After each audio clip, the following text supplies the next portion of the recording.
10절부터 12절까지 말씀입니다. 오늘 우리에게 주실 하나님의 말씀은 전도서 5장 1절부터 7절 말씀과 10절부터 12절까지 말씀입니다. 전도서 5장 1절부터 7절과 10절부터 12절까지 말씀을 저와 여러분이 한 절씩 교독하신 이후에 마지막 12절 말씀은 함께 읽도록 하겠습니다. 제가 먼저 전도서 5장 1절 말씀 읽겠습니다. 너는 하나님의 집에 들어갈 때에 내 발을 삼갈지어다. 가까이 하여 말씀을 듣는 것이 우매한 자들이 재물 드리는 것보다 나으니 그들은 악을 행하면서도 깨닫지 못함이니라. 너는 하나님 앞에서 함부로 입을 열지 말며 급한 마음으로 말을 내지 말라. 하나님은 하늘에 계시고 너는 땅에 있음이니라. 그런즉 마땅히 말을 적게 할 것이라. 걱정이 많으면 꿈이 생기고 말이 많으면 우매한 자의 소리가 나타나느니라. 내가 하나님께 서원하였거든 갚기를 더디게 하지 말라. 하나님은 우매한 자들을 기뻐하지 아니하시나니 서원한 것을 갚으라.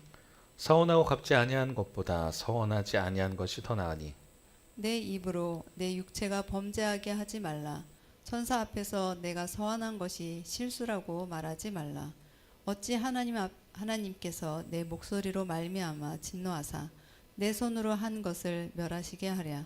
꿈이 많으면 헛된 일들이 많아지고 말이 많아도 그러하니 오직 너는 하나님을 경외할지니라.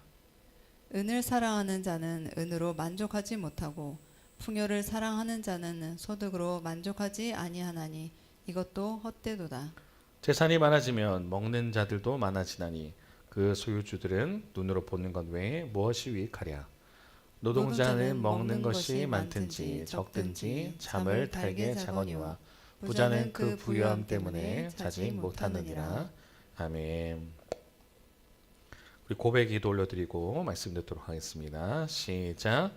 주님, 이 시간 말씀을 들을 때 귀로는 하나님의 음성을 민감하게 듣게 하여 주시고 머리로는 깨닫는 지혜를 주시며 가슴에는 깨달은 말씀으로 성령의 불이 타오르게 하시고 눈으로는 하나님의 비전을 보게 하시며 손과 발은 하나님의 일하심에 동참하여 움직이게 하셔서 하나님의 소원을 이루어드리는 교회 되게 하소서. 입술로는 이것을 아멘 화답하는 인생 되게 하시고 코의 숨이 멈추는 그날까지 멈추지 않게 하소서. 올해를 새롭게 해 주소서. 거듭나게 하소서. 예수님의 이름으로 기도합니다. 아멘. 오늘 말씀의 제목은 전도서 강의 7번째 시간입니다. 오직 너는 하나님을 경외할지니라. 전도서 강의 7번째 시간, 오직 너는 하나님을 경외할지니라 라는 제목으로 말씀 듣도록 하겠습니다. 우리 그 전에 드려진 예물 있어서 제가 잠시 기도하고 말씀 듣겠습니다. 우리 이갑종 집사님, 최효숙 집사님 감사하고 예물 드렸습니다. 송영정 목사님 11조 예물 드렸습니다.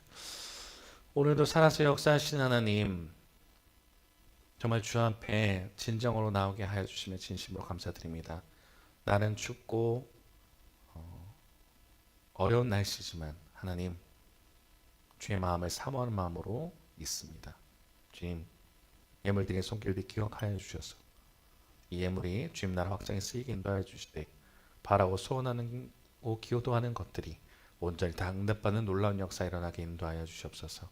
이들이 먹을 것, 쓸 것, 입을 것, 또 좋아하는 이들의 소원 주님께서 다 알고 계시오니 응답하신 하나님을 경험하게 인도하여 주시고 이들의 삶이 먼저 하나님 앞에 바로 서는 하나님을 경외하고 하나님을 예배하는 이들 될 수 있도록 주님 붙들어 주시옵소서. 감사합니다. 예수님 이름으로 기도드렸습니다.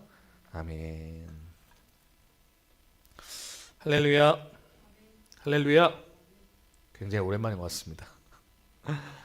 제가 송도 가난교회 50일의 기적이라고 그것을 참석하고 또 저 다니엘 기도죠. 그걸 참석하면서 저희가 수요 예배와 새벽 기도를 잠깐 쉬었다기보다는 거기로 대체해서 저희 은혜 많은 시간이었는데요. 큰 은혜를 주신 하나님께 감사드리고 다시 또 전도서 강해로 수요 예배를 드릴 수 있게 하시면 감사드립니다. 말씀을 통해서 일하시는 정말 주님을 기대하고 정말 말씀과 기도가 바로 썬다는 것이 얼마나 중요한지를 깨닫게 됐습니다. 교회에는 다른 물론 행사도 다 중요하겠지만 말씀과 기도가 중심이 되어야 되구나. 그래서 특히나 먼저 하나님을 경외하여야 되는구나 라는 것을 배우게 됩니다. 그래서 오늘 말씀을 통해서 하나님을 경외한다는 것이 그럼 무엇이고 오늘 우리에게 주신 은혜가 무엇인가 좀 돌아보고 나눌 시간 되기를 소망합니다. 경외하다. 제가 방금 말씀드렸습니다. 경외하다라는 거였는데 오늘 제목이 경외하다는 말을 교회 다니면서 참 많이 들었을 겁니다. 경외하다. 그럼 경외하다는 게 뭘까? 경외하다가요. 사전적 의미로 봤더니 공경하면서 두려워하다라고 되어 있더라고요. 경외하다가 공경하면서 두려워하다. 제가 출애굽기 때도 그렇고 여러 가지 말씀을 들으면서 경외하다는 말을 참 많이 나누긴 했었습니다. 근데 공경하면서 두려워한다. 공경하면서 두려워한다.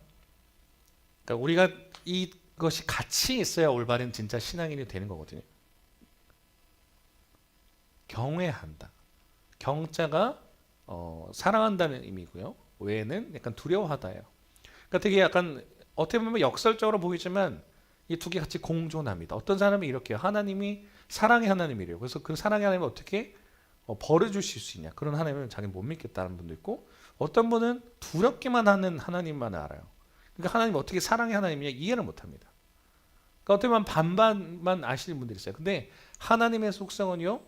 사랑의 하나님이심과 동시에 또 두려운 존재죠. 또 그렇다 보니까 우리도 하나님을 예배할 때 어떻게 하느냐? 사랑함과 동시에 두려워하는 마음이 같이 가야 돼요. 그게 경외하다입니다. 경외하는 것. 근데 우리가 어떤 걸 볼 때 경외를 할까 봤더니 어떤 압도적인 환경을 봤을 때 지금 이제 날씨가 많이 추워졌잖아요. 근데 저희가 만약 지금 태풍이 분다고 하면요. 저희가 한 2주 정도 약간 미국을 다녀온 적이 있는데 그때 저기 어디죠? 밑에 지역에 토네이도 폭풍이 분다고 했던 기억이 나요. 그래서 저희가 실제로 폭풍을 만나지 않았습니다만 만나도 안 되겠죠. 그 만나면 얼마나 무서울까 생각해 본 적이 있어요. 인간은요. 자기가 감당할 수 없는 힘이나 감당할 수 없는 현상을 만나면 두려워하는 마음이 있습니다. 그러면서 동시에 뭔가 압도돼요. 그래서 멋있다 느끼게 돼요. 그게 약간 경외하던데 우리가 어떤 자연 현상을 보면서도 그렇게 되고 또 어떤 걸 경험할 때 되는데 성경은 분명하게 얘기합니다. 하나님을 경외하라 얘기하는 거예요. 성경은 분명하게 하나님을 다른 것도 경외할 수 있는 것처럼 보이지만 우리 하나님을 경외하라라고 얘기를 하고 있습니다. 특히나 이제 십계명에 보게 되면 그런 내용이 나와요. 자, 우리 십계명 잘 아시죠? 1계명이 뭔지 아십니까? 너는 나 외에 다른 신을 내게 있게 말지니라. 그죠? 1계명. 두 번째 계명이에요. 뭔지 아세요? 우상을 만들지 말며 하늘 위에 있는 것이나 땅에 있는 것이나 땅 아래 물속에 있는 것이든지 어떤 것이든 만들지 말며 그것에게 절하지 말라라고 하는 게 두 번째 계명이에요. 자, 그러면 10계명 중에 가장 1번과 2번은 우상에 대한 이야기입니다. 그러면 그 다음에 세 번째, 그 다음에 중요한 또 계명이 있어요. 그럼 우리가 예배가 중요하다 생각하니까 안식일에 기억하여 거룩히 지키라라고 생각할 수 있을지 모르지만 성경은요. 세 번째 계명을 이렇게 말합니다. 자, 한번 말씀 띄워드릴게요. 같이 읽어보겠습니다. 시작. 너는 내 하나님 여호와 이름을 망령되게 부르지 말라. 여호와는 그 이름을 망령되게 부르는 자를 죄 없다 하지 아니하리라. 아멘. 출애굽기 20장 7절에 보면요. 너는 내 하나님 여호와 이름을 망령되게 부르지 말라라는 게 제 세 번째 계명입니다. 지금 우상, 하나님은 진짜 우상을 너무 싫어하시는 분이에요. 우상 다음에 그러면 하나님을 당연히 예배하라가 나올 줄 알았거든요. 물론 그게 중요한 계명입니다. 근데 그것보다 더 중요한 건 하나님은요. 하나님의 이름에 대해서 거룩한 어떤 분은 성호라고 하고요. 어떤 분은 조남이라고 하던데 참 그 말 인상적이었어요. 조남. 그죠? 하나님의 거룩한 이름. 그 이름에 대해서 우리가 망령되 일컫지 말아야 되는구나. 이게 경외하다는 또 다른 말입니다. 우리가 알게 모르게 하나님 이름을 망령되 일컫는 게 참 많다는 거예요. 우리가 진짜 인생을 살아가면서 진짜 하나님을 예배합니다 하면서 망령되 일컫는 게 많구나. 오늘 그 내용에 대한 예시들이 나오게 됩니다. 근데 그 속에 망령되 일컫는 것이 없어야 되는데 그러기 위해서는 우리가 이것이 있어야 된다는 거죠. 잠언 14장 27절에 보니까 이렇게 나옵니다. 여호와를 경외하는 것은 생명의 셈이니 사망의 그늘에서 벗어나게 하느니라. 그러니까 오늘은 계속 전도서는 계속 얘기하는 거예요. 하나님을 경외해야 된다. 하나님의 이름을 망령되 일컫지 마라. 이 두 개가 같이 가는구나. 우리가 하나님을 경외한다, 예배한다 하면서요. 실컷 주일날 수요예배 막 예배 열심히 드리고 봉사도 열심히 하고 헌금도 열심히 해요. 근데 정작 진짜 하나님을 경외하고 있냐 봤을 때는 아닌 게 나온다는 거죠. 아, 근데 하나님을 경외하는 것이 생명의 셈이라는 거예요. 사망의 그늘에서 벗어날 것이다. 되게 중요하다는 겁니다.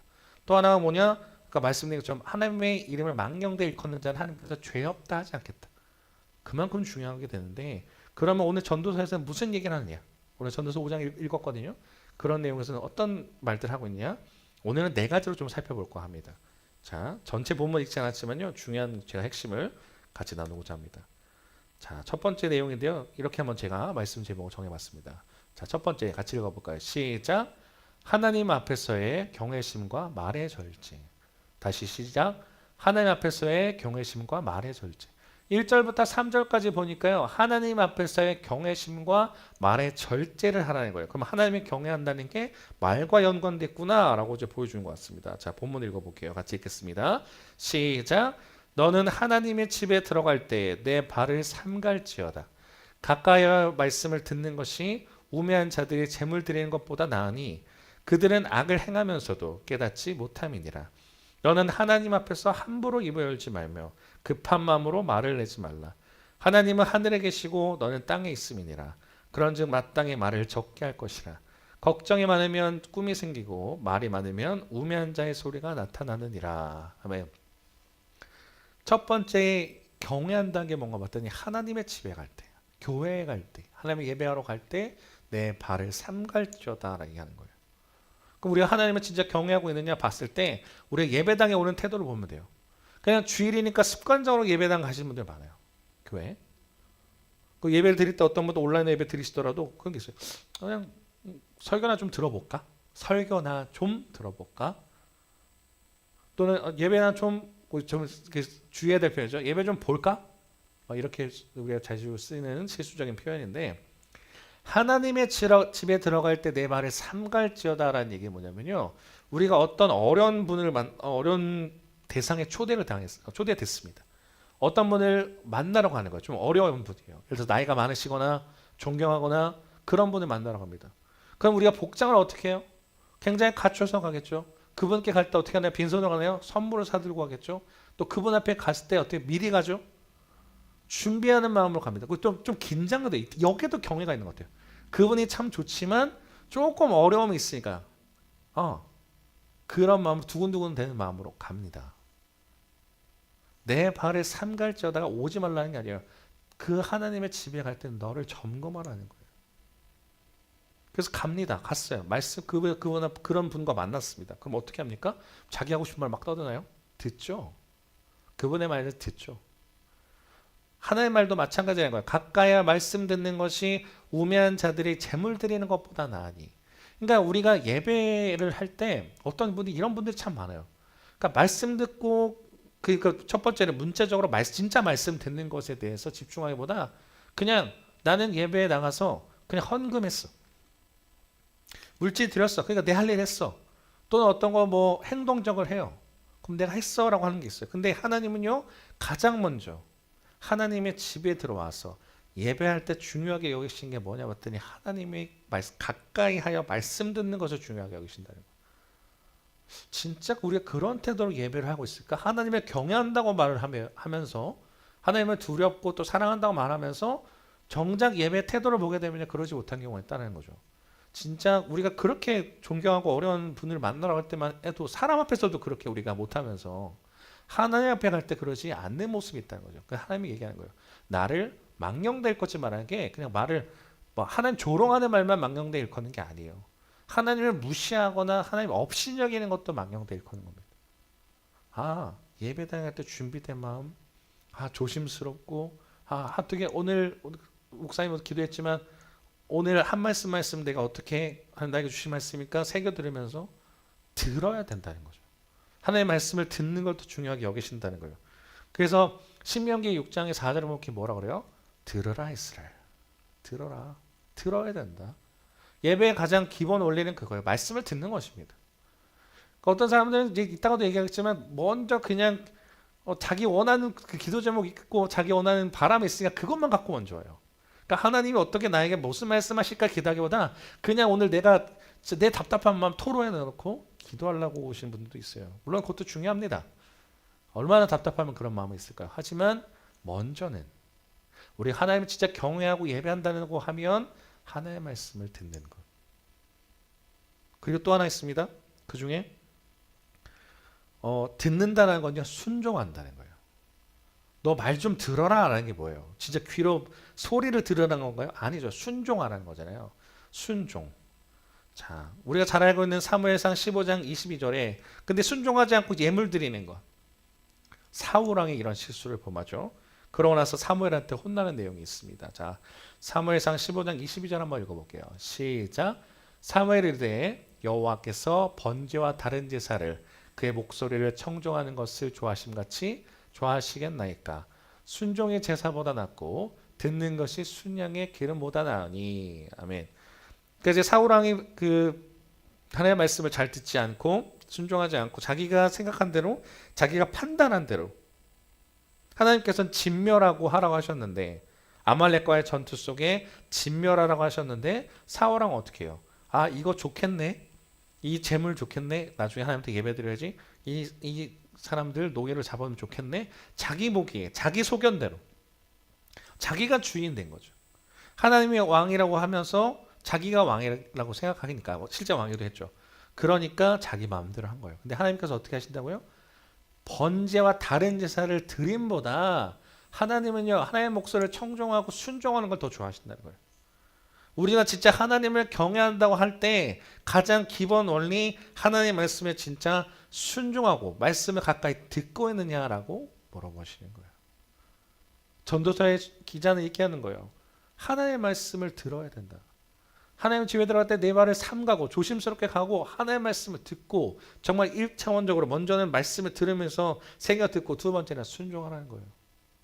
그러고 나서 2절에 보니까 이렇게 나와요. 한번 2절 한번 읽어보겠습니다. 시작.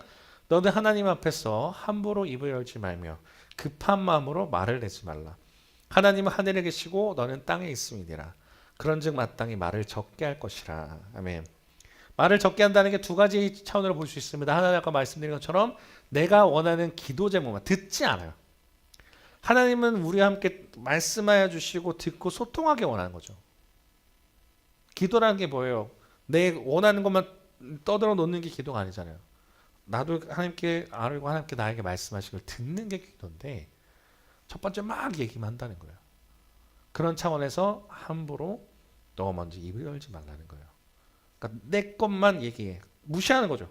어떤 사람과 얘기할 때 자기 말만 하는 사람 뭐라고 그래요? 그 사람은 그 자기 말만 했을 때 좋아하는 사람 없습니다. 하나님 앞에서도 마찬가지예요.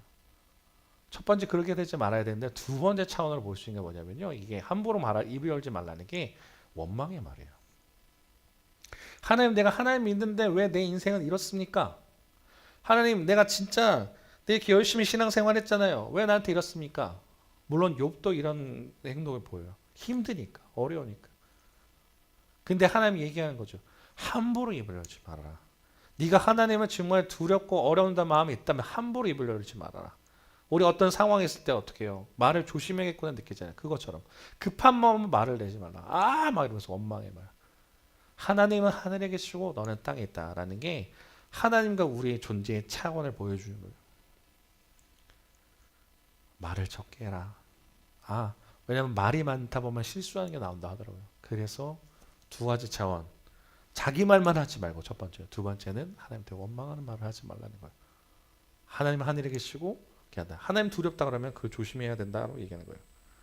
진짜 우리 하나님을 경외한다 하면 진짜 이렇게 하고 있을까? 아마 이런 부분에서 우리 놓치고 있는 부분도 충분히 있을 거라고 생각합니다. 근데 우리 한번 돌아봐야 되는 거죠. 진짜 우리가 예배를 갈 때 태도가 하나님을 진짜 경외하며 나아가는가? 미리 준비해서 가고 어렵고 또 뭐죠? 여러 가지 그런 차원으로 어려운 어르신을 만나러 갈 때처럼 우리 하나님을 그렇게 하고 있느냐? 그리고 말씀을 잘 듣고 있느냐? 그리고 또 순종하고 있느냐? 또 하나님 앞에서 내 말만 그분 앞에서 어려운 분 앞에서 자기 말만 하듯이 자기 말만 하고 있지 기도만 그렇게 하고 있지 않은지 또한 하나님 원망의 말하고 있지 않은지 이런 분들은 하나님을 경외하지 않는다는 거죠.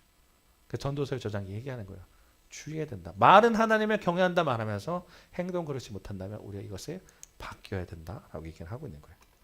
자, 3절은요 계속 반복적으로 나오기 때문에 이따 뒤에서 똑같은 부분에서 제가 한번 다루도록 하겠습니다. 그 다음에 4절부터 6절에는요 이렇게 볼 수가 있어요. 자, 4절부터 6절 한번 읽어보겠습니다. 시작. 서원의 중요성과 책임감. 다시 한번 더요. 시작. 서원의 중요성과 책임감. 서원. 그러니까 우리 하나님을 경외한다 말하면서 이런 실수를 많이 한다는 거죠. 자, 4절부터 6절 한번 읽어볼게요. 시작. 내가 하나님께 서원하였거든 갚기를 더디게 하지 말라. 하나님은 우매한 자들을 기뻐하지 아니하시나니 서원한 것을 갚으라. 서원하고 갚지 아니한 것보다 서원하지 아니하는 것이 더 나으니 내 입으로 내 육체가 범죄하게 하지 말라. 천사 앞에서 내가 서원한 것이 실수라고 말하지 말라. 어찌 하나님께서 내 목소리로 말미암아 진노하사 내 손으로 한 것을 멸하시게 하랴. 아멘. 하나님께 서원하였거든 갚기를 더디게 하지 말라. 하나님 우매한 자들을 기뻐하지 아니하시나니 서원한 것을 갚으라는 거예요. 서원한다는 게 뭡니까? 이렇게 약속하는 거죠. 하나님 내가 어떻게 되면 해주시면 이것을 갚겠습니다. 이거 뭐 예를 들어서 그런 경우 많죠. 성경에 보면 뭐 나의 자녀를 뭐 하나님께 하나님 제사장으로 드리겠습니다. 이런 내용도 많고 여러 가지 있습니다. 서원의 내용들이. 근데 아마 이 시대 때 특히나 더 그랬던 것 같아요. 그러니까 하나님께 은혜 받았기 때문에 나오는 증상일 텐데 쉽게 서원하는 경우가 많은 거예요. 하나님, 그 은혜 받은 거. 그때는 아마 진심일 거예요. 하나님, 내가 이렇게 할게요. 예를 들어서 내 재산이 어느 정도 있는데 그 좀 재산을 팔아서 하나님 좀 헌금할게요. 뭐 하나님 내가 어떻게 하고 내 평생 뭐 드릴게요. 내 삶을 드릴게요. 이런 식으로 아마 서원했던 경우가 많을 것 같습니다. 그래서 서원하고 갚아라. 그래서 우리가 얘기할 때 뭐라 그래요? 서원을 함부로 하지 말아라 그래요. 왜냐면 하나님의 서원한 걸 다 들으신다 하는데 여기서도 중요한 게 뭐냐면 제가 아까 망령되이 일컫지 말라는 말을 제가 뭐라 그랬어요. 그게 경외하다 같은 말이 나는데 여기 4절과 5절과 6절의 핵심적인 내용은 뭐냐면요. 그런 내용이에요. 진짜 그냥 가볍게 서원한 경우가 많다는 거예요. 아마 그런 경우가 많을 겁니다. 진짜 서원까지 할 정도면 만약 나의 자녀를 주의 종으로 드리겠습니다. 뭐 어떻게 하겠습니다. 뭐 이런 걸 할 때 쉽게 결정하시는 분들은 없어요. 근데 어떤 분들은 너무 쉽게 그때는 진심일지 모르지만 하고 후회해서 안 하거나 또는 그냥 너무 가볍게 그냥 지나가는 말로 해버렸기 때문에 약속을 잊어버린 경우가 있다는 거예요. 그게 하나님 입장에서 어떻게 되는 거예요? 망령될 것 같다는 거죠. 얘가 어떻게 약속을 함부로 해? 제가 좀 이제 죄송한 편입니다. 저도 이제 나이가 좀 먹어가다 보니까 많은 분들을 보게 되고 그런 걸 보게 되는데 가장 중요하게 보이는 것이 뭐냐면 약속이에요. 약속. 특히나 그 중에 제가 요새 경계하기 시작하고 주의하기 시작한 게 뭐냐면 공수표 날린다 그러죠. 저기 소위. 그냥 뭐 해줄게. 뭐 어떤 뭐 예를 들어서 물질의 약속을 했거나 뭐 어떤 거 해줄게. 뭐 그런 얘기를 합니다. 근데 그냥 뭐 그분은 뭐 그때 상황은 그럴지 모르겠어요. 그때 그냥 약속했을지 모르지만 까먹거나 그럼 듣는 사람이나 기다리는 사람 어떻게 해요? 이분은 약속 말하셨는데 지키실 거 아닌가? 근데 왜 안 지키지? 막연하게 기다리게 되고 그러다 약속이 듣지 않으면 날 무시하는 건가 생각하게 되고 기분이 나쁘게 되고 여러 가지 나오더라고요. 그래서 공수표 특히나 저도 이제 이 담임이 되고 교회 교회의 담임이 되고 어떤 자리가 되면서 느끼는 게 뭐냐면 공수표를 주의해야겠다 생각이 돼요. 사람과 사람에서도요 약속을 공수표를 날린다 하면 굉장히 힘듭니다. 쉽지 않아요. 그러면 그 받는 사람 약속을 받은 사람 입장에서 어떤 느낌이 드냐면 나를 무시하는구나라는 느낌이 들어져요. 그래서 제가 느낀 게 언제부턴가 절대 어떤 약속을 할 때 주의해야겠다. 막 마음에 진짜 동해서 이거 해줄게라는 마음이 들었더라도 내가 진짜 할 수 있는 걸 뱉고 그렇지 않으면 사소한 거라도 주의해야겠다는 걸 저도 다짐하게 돼요. 근데 이게 하나님 앞에도 마찬가지라는 겁니다. 서원이에요. 서원이란 건 뭐예요? 정말 귀한 걸 드리는 거 어떻게 보면. 그냥 물론 가벼운 것도 서원할 수 있습니다. 근데 하나님한테 뭐라고요? 하나님 나의 삶을 드리겠습니다. 하나님 어떻게 하겠습니다. 이거 한단 말이죠. 근데 그래놓고 까먹어. 그래놓고 후회되는 거예요. 뱉어놓고 나 그때 왜 그 말했지? 하지 말아야지. 근데 하나님은요 뭐라 그래요? 하나님께 서원하였거든 네가 갚기를 더디게 하지 마라. 하나님을 무시하지 말라고. 이거는 정말 서원 자체도 중요하지만 하나님 앞에 약속할 때 너가 함부로 하나님을 무시해서 하지 마라라는 의미가 제일 큽니다. 성경에 보면 이 서원에 대해서 두 명의 좀 인물을 살펴볼 수 있을 것 같아요. 하나는 베드로입니다. 사실 이 함부로 서원하지 말라 그러는데 이 두 명의 인물이 있어요. 한 명은 서원을 잘못해서 죽는 사람이 있고 한 명은요 어떻게 보면 하나님께서 예수님께서 넘어가는 내용이 나오는데 여러분이 잘 아시는 것처럼 이 신약에 보게 되면 변화산이라 그러죠. 그러니까 예수님께서 이제 십자가 달려 돌아가시기 전에 산에 올라가셨는데 그곳에서 엘리야와 모세를 만납니다. 그래서 모습이 하얀색으로 광채가 나서 변화됐다 그래서 그 산 이름을 변화산이라고 하는데 그때 모세가 어떻게 해요? 베드로가 어떻게 해요? 그 모습 보고 너무 황홀한 거죠. 그랬더니 막 자기도 모르게 얘기하는 거예요. 하나는 예수님 여기서 초막을 짓기를 허락해 주십시오. 하나는 예수님 위해서, 하나는 모세를 위해서, 하나는 엘리야를 위해서 내가 짓고 싶습니다. 얘기하는 거예요. 서원하는 거죠. 어떻게 보면 너무 좋으니까, 황홀하니까, 은혜 받았으니까. 근데 예수님은요 거기서 뭐라 그래요? 네가 이것에 본 거를 아무에게도 말하지 마라. 어쩌면 거절이면 거절인데 이 서원에 대해서 지키지 않아졌지만 넘어간단 말이에요. 자, 근데 왜 그럼 이건 넘어가졌을까? 서원한 거 성경에서 서원한 걸 다 갚으라면서요. 근데 이건 넘어가져요. 왜냐? 베드로는 어떻게 보면 악의적으로 서원한 게 아니에요. 정말 은혜 받았고 진짜 순수한 마음으로 했기 때문에 예수님께 넘어가신 것 같아요. 근데 오늘 사실 전도서 5장에 나왔던 구절에 가장 해당되는 인물들이 이 두 인물입니다. 이분들을 봐야 돼요. 여러분이 잘 알고 있는 아나니아와 삽비라. 서원 잘못했다가 죽음까지 간 분들이죠. 사도행전 5장에 보면 여러분이 잘 아시는 것처럼 아나니아와 삽비라는 사람이 나타나요. 근데 이 사람들이 서원하게 됩니다. 서원한 게 뭐냐면 자신의 재산을 팔아서 제자들이 쓸 수 있게 또 하나님 나라 쓸 수 있게 우리가 드리겠습니다라고 약속을 하는 거예요. 근데 그 전에 그 어떤 인물이 있었기 때문이에요. 그 인물이 누구냐면 바나바라는 인물입니다. 바나바가 어떻게 했냐면 가난한 사람들 그 구제하기 위해서 자신의 재산을 팔아가지고 헌금합니다. 드렸어요. 그때 많은 사람들이 박수 치죠. 막 대단하다. 이 사람은 사람들도 잘 돌보는데 어떻게 이렇게 할 수 있지? 막 칭송받으니까 부러운 거예요.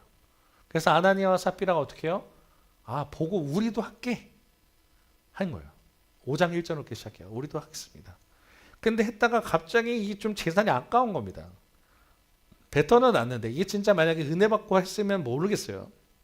근데 아마 그거보단 부러운 마음과 질투심이 있었을 거라 생각해요. 그 속에 팔고 나서 보니까 전 재산을 드리겠다 그랬는데 아까운 거죠. 근데 솔직히 말하면 우리 말고 이 재산에 대해서 아는 사람 누가 있겠어. 그래서 반만 드리기로 합니다. 원래 얼마 드리겠어요? 전 재산을 드리겠다 약속을 했어요. 근데 아까우니까 반만 드리겠다 합니다. 그랬더니 이제 들고 가죠. 반만 들고 자기들 부부가 작당을 하고 가는 거예요. 베드로한테 갔습니다. 자, 이거 우리 반 전 재산입니다. 그랬더니 뭐라 그래요? 베드로가 진짜 전 재산 맞아? 그랬더니, 예, 맞습니다. 그랬더니 이 베드로가 이런 얘기를 합니다. 자, 사도행전 5장 4절 한번 읽어보겠습니다. 시작. 땅에 그대로 있을 때에는 네 땅이 아니며 판 후에도 내 마음대로 할 수가 없더냐. 어찌하여 이를 내 마음에 두었느냐. 사람에게 거짓말한 것이 아니요 하나님께로다. 아멘. 이 동기였다라는 거예요. 물론 이제 서원할 때는 뭐 진심이었을 수도 있어요. 은혜 받아서 했을 수도 있습니다. 근데 하고 나니 마음속에 하나님보다 이 물질이 더 커 보이는 거예요. 너무 아까운데? 내가 실수했네? 그냥 이게 전자산일 하자. 거짓말하는 거죠. 근데 베드로가 뭐라 그래요? 사람에게 거짓말한 게 아니라 하나님께 했다. 하나님을 망령되게 일컬었기 때문에 너는 잘못했다는 거죠. 물론 반만 드려도 엄청나게 좋은 많은 재산이었을 거예요. 근데 이 동기, 하나님께 서원했는데 자기 마음대로 했던 그 동기 때문에 아나니아가 먼저 죽습니다. 죽죠. 근데 삽비라가 이제 아내 삽비라가 기다려도 오지 않는 거예요. 왜 이렇게 남편이 안 와? 제가 쫄래쫄래합니다. 아무것도 모른 채. 그때 이제 아나니아를 묻고 돌아오는 사람들을 만나요. 그래서 또 베드로가 또 묻죠. 이거 진짜 네 남편이 전재산 바친 거 맞아? 예, 맞습니다. 전재산 바쳤죠. 왜 남편 어디 있죠? 그렇더니 또 베드로가 이런 얘기를 합니다. 5장 9절 읽어볼게요. 시작. 베드로가 이르되 너희가 어찌 함께 꾀하여 주의 영을 시험하려 하느냐. 보라, 내 남편을 장사하고 오는 사람들의 발이 문 앞에 이르렀으니 또 너를 메어 내가리라 하니. 아멘. 어찌 꾀하 주의 영을 시험하게 하느냐. 서원을 할 수 있습니다. 근데 서원하고 나서 어떻게 하라 그래요? 하나님 앞에 시험하지 말고 거짓말하지 말아라는 거예요. 하나님 그 들으신 분이다. 전도서에도 그 내용만 나오는 거잖아요. 5장 4절에 갚아라. 근데 차라리 약속을 안 했더라면, 서원하지 않았더라면 그게 더 낫다는 거예요. 5절에. 서원하지 않는 게 서원하고 안 하는 것보다 훨씬 낫다는 거예요. 우리는 뭔가 하나님께 대단한 서원을 하고 약속이 될 것 같지만 그러지 않는 게 오히려 더 나을 수 있다는 거예요. 근데 하고 나서 6절에 딱 오늘 이 내용이었어요. 자, 읽어보겠습니다. 시작. 내 입으로 내 육체가 범죄하게 하지 말라. 천사 앞에서 내가 서원한 것이 실수라고 말하지 말라. 어찌 하나님께서 내 목소리를 말미암아 진노하사 내 손을 한 것을 멸하시게 하랴. 아멘. 이 구절을 읽는데 아나니아 삽비라가 떠오르더라고요. 아나니아와 삽비라뿐만 아니라 무궁무진한 우리 어떻게 보면 기독교인들이 이런 실수를 범하기도 하는구나. 약속합니다. 처음엔 진심이었을 줄 몰라요. 근데 뭐라 그래요? 실수라고 말하지 마라. 정말 뱉었으면 어떻게든 지키려고 노력을 해야지. 뱉어놓고 아쉬우니까, 아까우니까 실수라고 말하지 말아요. 그게 왜냐? 하나님의 이름을 망령되이 일컫는 거기 때문입니다. 하나님 자체를 왜 경외한다 말하면서 하나님을 돈보다 못하게 만드는 거예요. 또 하나님께 거짓말하게 돼버리는 거예요.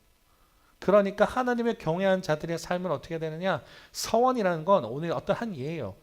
약속을 했으면 지킬 수 있는 사람이 돼야지 하나님 그렇게 무시하지 말라라는 내용이에요. 서원의 중요성과 책임감입니다. 근데 거기에서 가장 중요한 내용이 하나 나옵니다. 7절. 오늘 사실 5장 전체를 아우르는 말이 이 말인데요. 자, 한번 읽어볼게요. 시작. 하나님을 경외하는 삶의 우선순위. 하나님을 경외하는 삶의 우선순위인데요. 7절 한번 읽어보겠습니다. 시작. 꿈이 많으면 헛된 일들이 많아지고 말이 많아 또 그러하니 오직 너는 하나님을 경외할지니라. 다시 한번 더요. 시작. 꿈이 많으면 헛된 일들이 많아지고 말이 많아 또 그러하니 오직 너는 하나님을 경외할지니라. 아멘. 제가 3절을 넘어간다는 다음에 여기 계속 나왔던 거예요.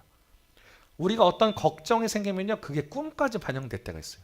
예를 들어서 재정적인 것, 건강적인 것 계속 걱정하면요, 그게 꿈까지 이어진 게 있어요. 근데 꿈까지 이어지면 어떻게 돼요? 그 다음에 계속 반복적인 근심하게 되는 거예요. 근데 여기서 또 꿈도 뭐 여러 가지 또 꿈도 차원이 되겠죠. 근데 우리가 그런 걱정할 때에 우리 인생의 주가 되듯이 하나님께 우리 인생을 맡기라는 거예요. 제가 요새 그걸 참 많이 배워요. 정말 많이 배우게 됩니다. 진짜 우리가 뭐 신앙생활하면서 오랫동안 했어요. 그래놓고 진짜 하나님을 경외합니다 하면서 어떤 문제가 발생하면 그 하나님을 찾기보다 다른 것을 의지하는 경우를 많이 보는 거죠. 예를 들어서 어떤 의지할 대상이 찾으면 그걸 가는 거예요.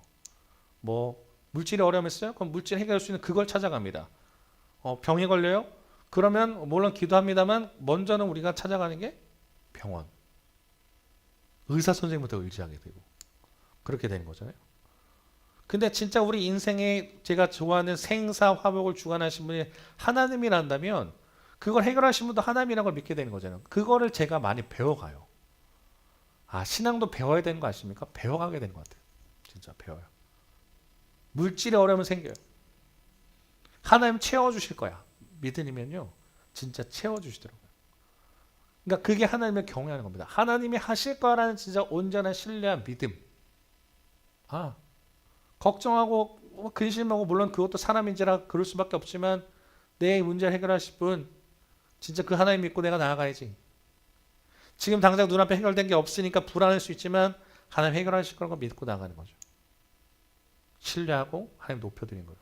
그럴 때 하나님이 일하시는 거예요.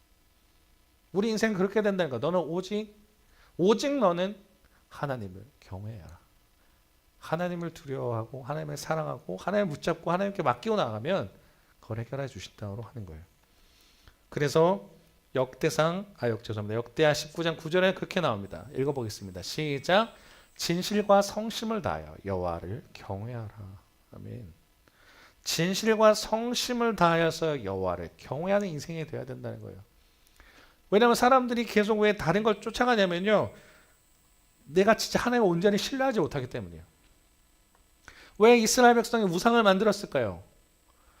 하나님이 자기들 인생을 끌어왔다는 것도 봤어요. 홍해 갈라지는 것도 봤고 또 만나 매출하게 주신 분인 것도 봤고 다 했는데 단지 모세가 40일에 없었다는 이유만일까요? 모세가 죽었다고 생각하니까 지금 아론을 꼬셔서 뭘 만들어요? 금송아지 만들잖아요. 금송아지 만들어서 뭐라 그래? 이게 우리를 이끌어주는 하나님이다. 인간은요, 보이지 않는 하나님보다 보이는 것을 만들어서 우상 숭배하는 걸 좋아하더라고요. 근데 진짜 하나님께서 원하시는 건 뭐예요? 진실과 성심을 다하여 여호와를 경외하는 것. 아, 내가 의지할 대상 하나님입니다. 내가 지금 경제적인 문제, 건강의 문제, 여러 가지 뭐 집안 문제, 뭐 자녀가 될 수도 있고, 뭐 진학의 문제, 뭐 학업, 대학교 가야 될 문제 여러 가지 있죠. 무궁무진한 문제를 살아요, 우리 인생에. 근데 그때 진짜 하나님을 의지합니다. 하나님을 신뢰합니다. 하나님께 맡기고 나갈 때. 이 문제 해결하실 분은 하나님밖에 없다라고 우리가 믿고 나갈 때 진짜 우리가 믿고 하나님을 높여드리잖아요. 그럼 하나님 일하시게 되는데 진짜 우리는 하나님을 경외하고 있느냐? 우리가 돌아보게 하는 것 같습니다. 바라고 하는 것은 진짜 하나님을 경외하는 인생이 되시길 바랍니다. 끝으로 이 내용이 있어요. 10절과 12절에 읽어볼게요. 시작. 재물과 만족의 헛됨. 자, 다시 한번 더 시작. 재물과 만족의 헛됨. 자, 10절과 12절 읽어보겠습니다. 시작. 은을 사랑하는 자는 은으로 만족하지 못하고 풍요를 사랑하는 자는 소득으로 만족하지 아니하나니 이것도 헛되도다. 재산이 많아지면 먹는 자들도 많아지나니 그 소유주들은 눈으로 보는 것 외에 무엇이 유익하랴. 노동자는 먹는 것이 많든지 적든지 잠을 달게 자거니와 부자는 그 부유함 때문에 자지 못하느니라. 아멘. 은을 사랑하는 자 은으로 만족하지 못하고 풍요를 사랑하는 자 소득으로 만족하지 못하는 자. 맞죠? 우리가 1억을 법니다. 1억 벌면 뭐 하고 싶은지 아세요? 2억 벌고 싶은 게 사람이에요. 2억 벌면 그 다음 뭐 하고 싶은지 아세요? 3억 벌고 싶은 게 사람이에요. 만족함이 없다는 거예요. 은을 사랑하는 자. 그러니까 돈 자체가 나쁘다는 게 아닙니다. 돈이 자꾸 목적이 되고 돈을 따라가는 사람한테 이렇다는 거예요. 은을 사랑하는 자. 만족이 없어요. 풍요? 만족이 없어요. 권력의 정점에 오르면 만족할까요? 못해요. 헛되다 거잖아요. 못합니다. 근데 그렇게 해서 돈이 많아지게 되면 어떤 게 나오냐면 먹는 자들도 많아진대요. 그러니까 내가 어떤 기업의 대표입니다. 그러면 회사가 커져요. 그 먹는 자들도 많아진다는 게 그 월급 줄 사람들이 많아진다는 거죠.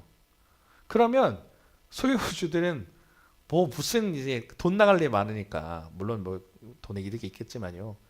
눈으로 보는 건 왜 무엇이 유익하냐는 거예요. 먹여줄 사람이 많으니까 내가 지출할 사람이 많으니까 자꾸 근심 걱정이에요. 그러니까 노동자들은요 먹는 것이 많든지 적든지 그냥 자기 일했으면 집에 가서 잘 자요. 근데 CEO들 그러니까 그런 사람들이 오너나 부자나 그런 대표자들 어떻게 해요? 그 회사 걱정하느라 잠을 못 잔다는 거죠. 돈. 아 내가 어떻게 이 돈을 내가 어떻게 벌었는데 이것에 대해서 어떻게 하지? 이 10절과 12절은 그런 내용들인 거예요. 이 주신 분이 재정적 왜 그러면 갑자기 물질적인 얘기를 할까? 하나님 경외하다가 물질 주신 분이 하나님인데 하나님보다 물질을 더 사랑하고 있는 거예요. 목표가 하나님이 되는 거예요. 그러니까 말씀드렸잖아요. 물질이라는 건 우리에게 필요하고 있어야 됩니다. 근데 이게 자꾸 목표가 돼버리고 하니까 자꾸 이것만 쫓아가니까 인생사가 하나님 우리를 창조하신 목적이 그것이 아니라 자꾸 그것만 따라가니까 허해요. 공허합니다. 자꾸 뭔가 걱정거리만 늘어나요. 근데 그럴수록 하나님 의지하냐 그러지 않는다는 거예요. 그럴 때 재정적인 걸 주시는 분 우리의 삶을 주관하시는 분이 하나님을 네가 알고 있느냐라고 묻고 있는 거예요. 그거 안다면 사실은 그렇게 돈이 많지 않아도 하나님으로 만족할 수 있어야 되는데 우리가 만약에 100억이 있다 하더라도요. 여러분 숫자 산수 잘 아시죠? 1000억이 있다 그래도 1000억이라는 숫자 곱하기 0을 하면 0이에요. 그러니까 하나님으로 우리가 만족하고 하나님으로 우리가 경외하는 게 있어야 되는데 그게 없이 자꾸 세상적으로 따라가는 사람. 이게 그냥 믿지 않는 사람뿐만 아니라 믿는 사람들도 이게 있는데 그런 사람들한테 어떻다는 거예요? 아, 하나님을 경외하지 않는 모습이 있구나. 은을 사랑해도 만족하지 못하고 풍요를 사랑해도 소득으로 만족하지 못하는 게 이 세상에 돌아가는 방식인데 자꾸 하나님이 아닌 다른 것을 채우려니 얼마나 헛된 인생이냐는 거예요. 그러니까 우리는 온전하게 하나님을 쫓아가야 된다 얘기를 하고 있습니다. 때로는 그게 하나님보다 더 사랑하게 되니까 우상이 돼요. 에스겔 7장 19절에 그렇게 나오네요. 한번 읽어보겠습니다. 시작. 그들이 그 은을 거리에 던지며 그 금을 오물같이 여기리니 이는 여호와 내가 진노를 내리는 날에 그들의 은과 금이 능히 그들을 건지지 못하며 능히 그 심령을 족하게 하거나 그 창자를 채우지 못하고 오직 죄악의 걸림돌이 되미로다. 아멘. 어떤 환난 날이 닥쳐도 은과 금은 그들을 건지지 못한다는 거예요. 그래서 어떤 사람들이 그래요. 돈을 멀리해야 된다. 예, 돈 자체는 문제가 아닌데 자꾸 돈을 사랑하게 하는 마음 때문이죠. 디모데전서 6장 10절도 이렇게 나오네요. 자, 읽어보겠습니다. 시작. 돈을 사랑함이 일만하게 뿌리가 되다니 이것을 탐내는 자들은 미혹을 받아 믿음에서 떠나 많은 근심으로써 자기를 찔렀도다. 아멘. 돈 자체가 문제가 아니라 했어요. 돈을 사랑하는 것, 돈을 사랑하는 마음, 그것이 일만 가지 악의 뿌리가 된다. 돈 때문에 사람 죽여요. 돈 때문에 도둑질해요. 돈 때문에 범죄를 저질러요. 그죠? 그러면서 우리 영혼도 죽이죠. 이것을 탐내는 자들은 미혹을 받아 믿음에서 떠나게 된다. 그러니까 하나님으로 만족하고 채워져야 되는데 그게 아니라 돈을 너무 사랑하게 되니까 우리가 그렇게 된다는 거예요. 그러면서 야고보서 4장 8절에 이렇게 이야기합니다. 읽어보겠습니다. 시작. 하나님을 가까이 하라. 그리하면 너희를 가까이 하시리라. 죄인들아 손을 깨끗이 하라. 두 마음을 품은 자들아 마음을 성결하게 하라. 아멘. 물질과 이런 것이 주신 분이 하나님이란 걸 믿으면서 온전히 신뢰해야 되는데 하나님보다 그걸 더 사랑하게 되면 우상숭배와 마찬가지고요. 그게 하나님을 업신여기는 것이라는 거예요. 그럼 반대로 이 물질 주시는 게 하나님을 믿으면서 하나님 온전히 신뢰하고 나가야 되는데 진짜 너는 물질에서도 하나님을 경외하고 있냐? 라고 오늘 물어보신 겁니다. 제가 오늘 4가지 얘기했는데요. 기억이 안 나실까봐 제가 마무리 정리하고 제가 마무리 기도하겠습니다. 하나님을 경외한다는 건요. 경외심과 말의 절제가 있어야 되고요. 또 하나는 서원의 중요성과 책임감. 함부로 서원하지 말아야 되고 서원에 따르면 지켜야 되는데 그것에서 우리가 동기가 무엇인가 돌아보는 거였고요. 7절이 가장 중요하다고 그랬어요.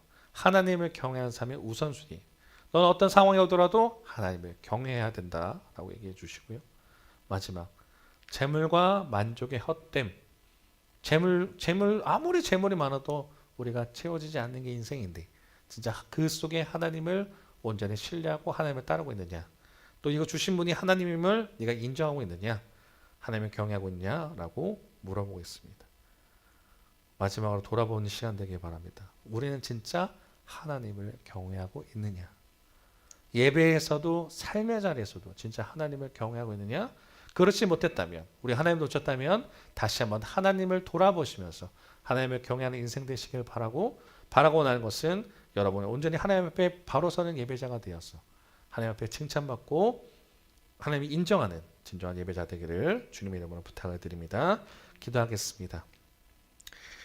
오늘도 살아계셔서 역사하신 하나님 너무나도 감사드립니다. 오늘 전도서 말씀 통해서 우리가 하나님을 경외하고 있는가에 대해서 돌아보는 시간이었습니다.